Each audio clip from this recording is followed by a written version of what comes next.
Welcome back to The Haunted Beard, everybody. Thank you for joining me once again. Today, I've got what I think is a pretty cool top 10 video for you, and that is the top 10 horror movie kills. This is something I've been wanting to do for a while and just felt like the right time to do it. Now, reducing horror movie kills down to a list of 10 is almost an injustice to all the other great horror movie kills because there's so many great ones. There's going to be tons of great ones that just didn't make the cut.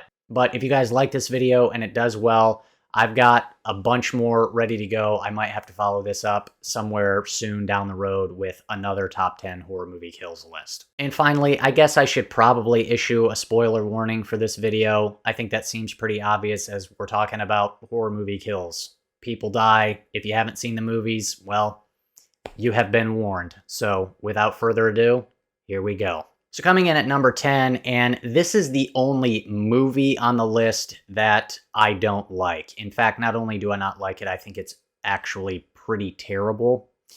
But it has about a 30-second kill scene in the movie that is so phenomenally great, I just had to put it in the list. And that is the liquid nitrogen kill from Jason X. Now, as I said, the movie is just downright awful. And I know this movie has some fans, but I am not one of them. And I've reviewed 2 of the 3 major slasher franchises on my channel. I've done Nightmare on Elm, I've done Halloween. I haven't done Friday the 13th yet, and part of the reason is I just dread having to go back and rewatch Jason X again to review it. But as I said, it has this little kill scene in the middle of it that is so fantastic. Jason is seemingly dead on a table, only of course he isn't. He pops up and there's this poor woman standing at this little desk with her back to him. He grabs her, shoves her head in this big old tub of liquid nitrogen. And the great part about this kill is you actually get to see the perspective from inside the liquid nitrogen as her face freezes over, which is just fantastic. But as if that isn't good enough already, then Jason pulls her head back out of the liquid nitrogen and just smashes her head against the table, and it just shatters into a million pieces. It's so ridiculous and over the top, but so fantastic that even though I think this movie is a flaming pile, this kill is just so fantastic, it just had to be in my list. Coming in at number 9 is the brain surgery trap from Saw X. Man, this is just fantastic. It's so ridiculous and shocking and over the top, but that's why we love the Saw movies, and that's what makes them so great. Saw X was one of the biggest surprises of any horror movie last year. And man, the brain surgery scene is fantastic. The practical effects are top-notch, and just, I don't know, The idea behind this one for, a brain surgery alone, like back in Saw 3 when Jigsaw's getting brain surgery, it's a great scene, and that's crazy enough. But the fact that this is a self-performed brain surgery where a guy's literally having to go into a hole in his head and pull out brain matter to put it in this little dish, it's so insane. But yeah, it's one of the highlights of the movie. It might be my favorite trap in the entire Saw franchise. It's just fantastic. I mean, what else can I say? It's diabolical, it's sick, it's twisted, it's Jigsaw, man. That's why we love it.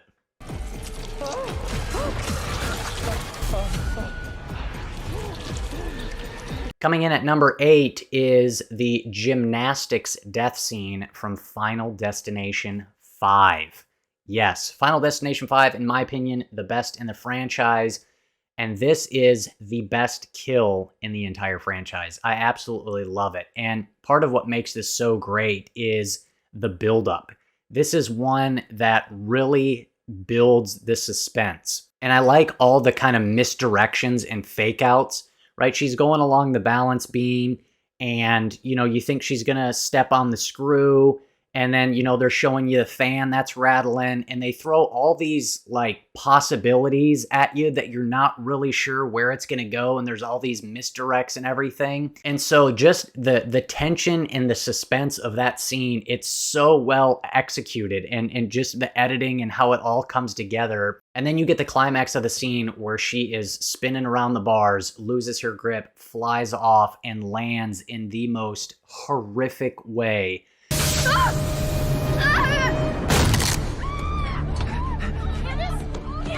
Just the way she lands in her twisted, contorted body is an image I will never forget. But man, the buildup is so well done, and the payoff is just over the top. It's a fantastic kill, the best one in the franchise. That's why it's my number 8. All right, next up at number 7 is the opening kill from Susperia. And I'm going with the original Susperia from 1977. And I guess I could maybe give a bit of an honorable mention to the newer one, because that movie also has a really fantastic kill. But for right now anyways, I'm sticking with the original. Now, Susperia, it's one of my all-time favorite horror movies. I absolutely love it. Not only that, it's perhaps like the most pretty, beautiful, colorful horror movie ever made. And I love just sort of the contrast between just all the pretty, bright colors of this opening kill scene contrasted with just the brutal, horrific murder that is occurring. This scene is perhaps like the most beautiful murder in any horror movie. And like, it looks so pretty, but at the same time, it's also so horrific. Just that shot of the knife stabbing this beating heart, what an image. I mean, Dario Argento, man, needs to be just given all the accolades for visualizing that. The practical effect with it, where you can actually see the heart beating and the knife going into the heart, it's just fantastic. There's just so many individual images and shots in this entire sequence that just are so memorable. They sear themselves into your brain. When the lady's head is dangling through the glass and you just see her mouth open and blood around her face and everything, and then she falls and the rope pulls taut. It's just the mashup of just the editing and the beauty of the production design and the colors and everything, and the horrible brutalness of the death. It all just comes together in just a fantastic way, and one of the best. That's why it's my number 7.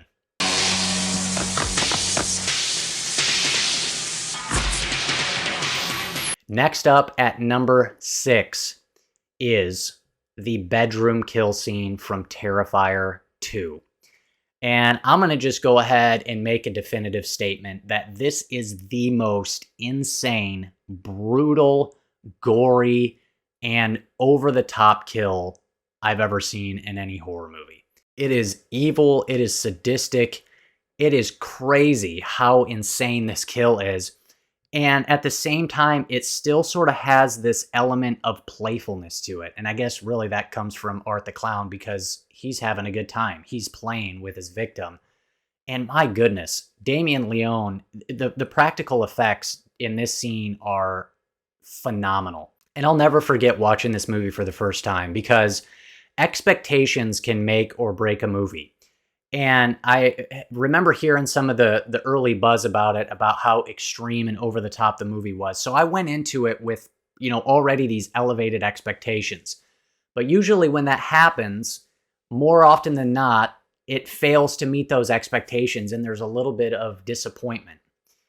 And so I went into it expecting to get something crazy, and it even exceeded those already high expectations, man. The bedroom scene it's so insane. And this scene is just relentless. It goes on for a while, at least it feels like it does. But not only does she get scalped, then she gets like doused in bleach and salt. And then of course it has to cap it off with just like the most horrifically dark and cruel joke, where her mom of course has to walk in and see her on the bed. Dude, it's just insane. This scene, man, I will never, ever, ever forget it. I don't know what in the world they're going to do in Terrifier 3 to try to top this, but I'll be there. But yeah, for right now, man, Terrifier 2, that bedroom kill is something else.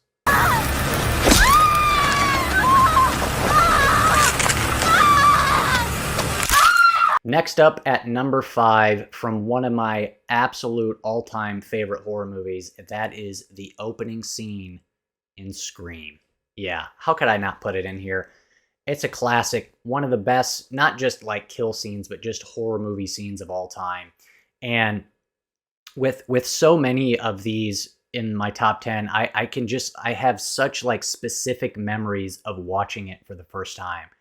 And I think that's a big indicator of what makes a kill scene so great. Like, no matter how many years it's been since I first watched it, like, I remember it. And I remember watching Scream for the first time. I watched it at night with all the lights off, all by myself. And I remember that opening scene, man, I got a little creeped out. It's just so well done. And it's really another case where the buildup is just so awesome. Like, you just savor every moment. And of course, you can't talk about Scream without talking about the meta aspect to it. And, you know, do you like horror movies? And then getting into a conversation about horror movies. It's the horror movie for people who love horror movies, and that's me. So I love that. Really, it's just the whole build-up and the lead-up and the conversation between Drew Barrymore and Ghostface on the other end of the phone is what makes this just a fantastic scene. But the kill itself is also really good. First of all, because you're not expecting Drew Barrymore to get killed in the first 10 minutes of the movie. Only she does. She gets brutally stabbed. And then, of course, they have to do the thing again where her parents come home and they look across and see her hanging from the tree with her guts hanging out. And so, yeah, it's just fantastic. I love just sort of the kind of the playful, almost flirtatious banter between them at the start of the conversation, and then just this gradual progression into absolute horror. It's fantastic. One of the best scenes and one of the best kills of all time. That's why it's my number 5.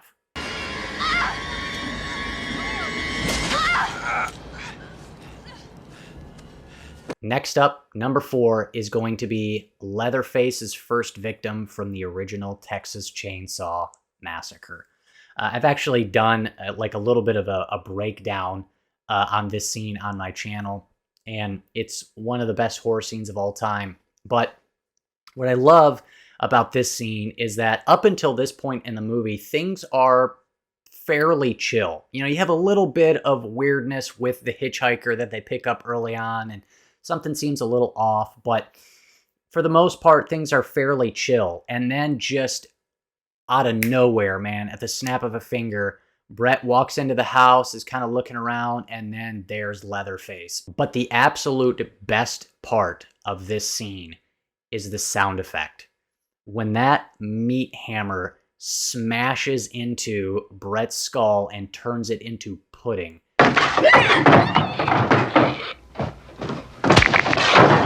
Dude, that sound effect has lived rent-free in my brain since the very first time I watched this movie. And again, it's another one of those situations where I specifically remember seeing this scene for the very first time, and that sound, dude, that like wet crunch of a sound. Oh my gosh, it's so gnarly. And I really like too just kind of how simply and straightforward it's presented, and just this like sort of wide shot that just holds still. And it's almost like you're just this bystander who happens to be there, and you're just like watching it. It just feels very real. And then a nice little addition to this is that when Brett falls to the ground and then he starts going into these like convulsions and his body starts shaking, man, it's a nice little detail that just really amplifies the disturbing quality of this scene. And then to cap it all off, right, Leatherface picks him up, pulls him in the room, and slams the door, and then it's just back to silence. And it's so crazy because like everything before that happened was quiet, and then in the blink of an eye, absolute horror, and then the door slams, boom, and then back to silence. And you're like, what in the world just happened? And yeah, it's fantastic. That scene holds up so well even today. What, 50 years later? It's awesome. Coming in at number 3 is Tina's death in A Nightmare on Elm Street. And again, it's another situation where I specifically remember watching this for the very first time. And I didn't see this movie until many, many years after it came out. It was made before I was born. I didn't watch it until kind of a little bit later in life. But man, again, the practical effects and just the creativeness of this kill and how it's executed, man, it's just fantastic. Wes Craven, the master. But I just remember sitting there watching it and just being kind of like in awe of like, holy cow, when you see her rolling up the wall and across the ceiling, man, it's one of those moments where eyes wide, jaw dropping, you're like, what is going on? Again, the dream aspect of these movies, and specifically the first one, it just takes the creativity off the charts, right? It's not just any sort of normal slasher. He's not just coming at you with a knife. Freddy Krueger, man, he gets you in your dreams. And I just love the way that this is executed, as now you've kind of got this sort of surreal, fantastical, dreamlike quality to it that just, man, it makes it so memorable. I'll give a bit of a shout out too to the Glenn scene later on in the movie. Poor old Johnny Depp. What a fantastic scene that is as well. A great kill. But for me, right now anyways, Tina's death on the ceiling is just some of the very, very best stuff. I absolutely love it.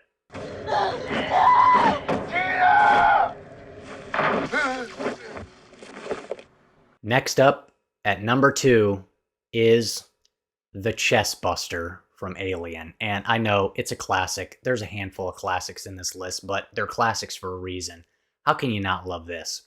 And part of what makes this scene so great and so effective is you kind of get lulled into this sort of like false sense of security. And, you know, John Hurt gets the face hugger and there's this alien that's on his face and you're like, oh no, this isn't good. Well, then he wakes up the next morning and it's gone.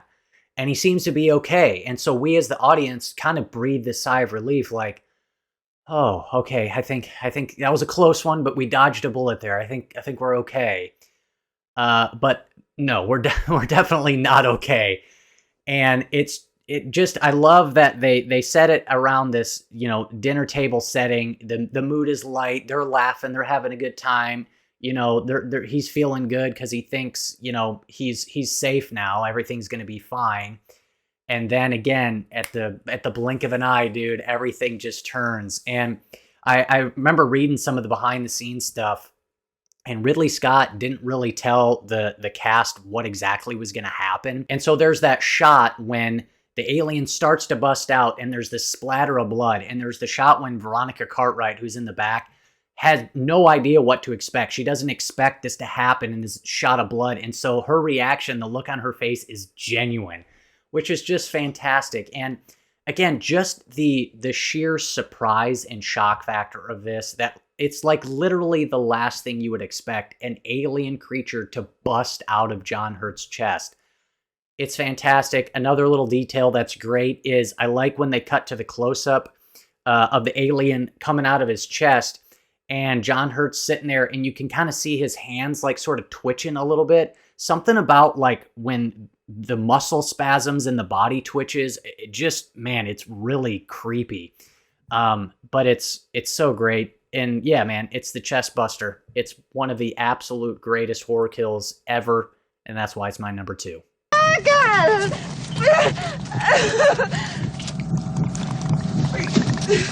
All right, coming in at number 1, at least for today anyways, and man, this list there's a handful of these that were really hard to rank because there's just so many great ones, but at least as of right now, my number 1 is The Pole from Hereditary. And to me, this it's really like a 4 or 5 minute sequence. It's one of the greatest horror sequences I've ever seen.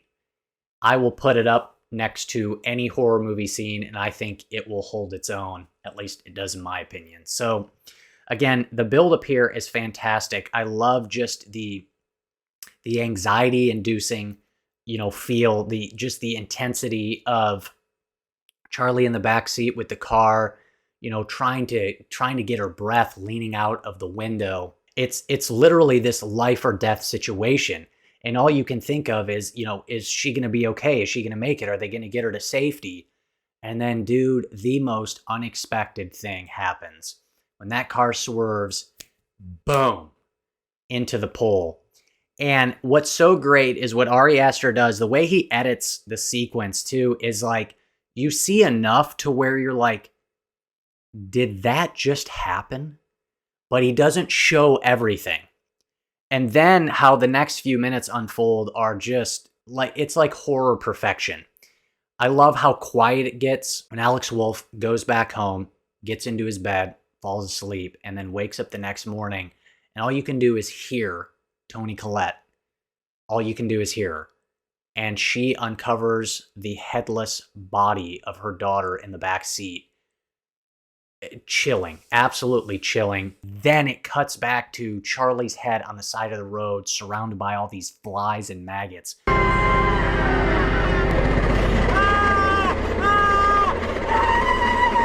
Dude, it's like one of the greatest single edits I've ever seen. Just how he kind of prolongs all that and then cuts back to it. It's just like, oh my gosh. Oh man. It's crazy. It's just absolutely crazy, and I love it. And it's, yeah, as of right now, it's my favorite horror movie kill of all time. And yeah, it's just great stuff. So anyways, I hope you enjoyed that video. Hit me up down below. Like I said, I know there's so many great ones that I didn't put in the list, but I have a feeling I'm probably going to be doing another one of these sometime in the near future because there's just so many great ones. But hit me up down below. Let me know some of your favorites. Would love to hear from you. That's all I got for you, everybody. Thank you so much for watching. If you got something out of this video, please do me a favor and do not click that subscribe button unless you want to be haunted by the beard.